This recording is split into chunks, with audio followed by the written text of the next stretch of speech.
Hi all, എല്ലാവർക്കും പുതിയ വീഡിയോയിലേക്ക് സ്വാഗതം. ഇന്നത്തെ വീഡിയോയിൽ നമ്മുടെ ലാപ്ടോപ്പിലെ മാക് അഡ്രസ്സ് എങ്ങനെ കണ്ടുപിടിക്കാമെന്ന് നോക്കാം. അതിനായി നമ്മൾ ആദ്യം നമ്മുടെ ലാപ്ടോപ്പ് ഒരു വൈഫൈ കണക്ട് ചെയ്യണം, അല്ലെങ്കിൽ ഏതെങ്കിലും നെറ്റ്വർക്ക് വഴി കണക്ട് ചെയ്യണം. അപ്പോൾ ഓൾറെഡി എൻ്റെ ഫോണുമായിട്ട് ഇത് കണക്റ്റഡ് ആണ്.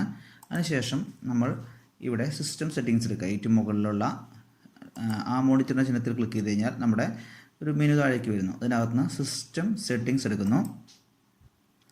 സിസ്റ്റം സെറ്റിങ്സ് എടുത്തു കഴിഞ്ഞാൽ ഇവിടെ ഈ സെറ്റിങ്സ് വിൻഡോ നമ്മുടെ ലാപ്ടോപ്പിൽ എല്ലാ സെറ്റിങ്സും ഇവിടെ നിന്ന് ലഭിക്കുന്നതാണ്.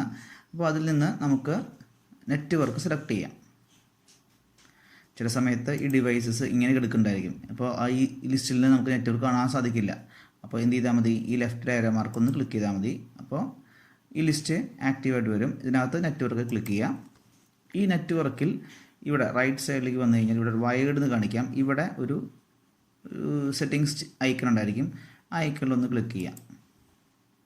ആ ഐക്കണിൽ ക്ലിക്ക് ചെയ്ത് കഴിഞ്ഞാൽ നമുക്ക് വയേർഡിൻ്റെ ഡീറ്റെയിൽസ് മുഴുവൻ കിട്ടും. അതിനകത്ത് ഡീറ്റെയിൽസിന് ഹാർഡ്വെയർ അഡ്രസ്സ് ഉണ്ടായിരിക്കും. ഈ അഡ്രസ്സ് തന്നെയാണ് നമ്മുടെ മാക് അഡ്രസ്സ് എന്ന് പറയുന്നത്. ഇപ്പോൾ 80:FA:5B:59:E9:85 എന്നാണ് ഈ ലാപ്ടോപ്പിൻ്റെ മാക് അഡ്രസ്സ്. ഇപ്പോൾ ഇവിടെ ഐഡൻറ്റിറ്റി എന്നിൽ ക്ലിക്ക് ചെയ്താലും നമുക്ക് ആ വയേർഡ് കണക്ഷൻ്റെ മാക് അഡ്രസ്സ് എന്ന് പറഞ്ഞ് കാണിക്കും.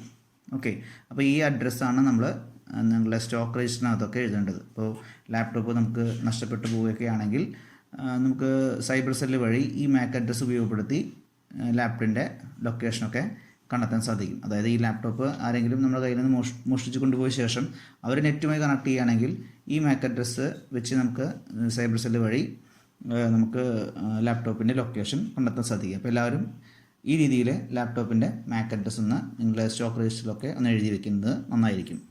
Okay, thank you. അപ്പോൾ ഇനി നമുക്കിനി അടുത്ത വീഡിയോയിൽ കാണാം. ബൈ.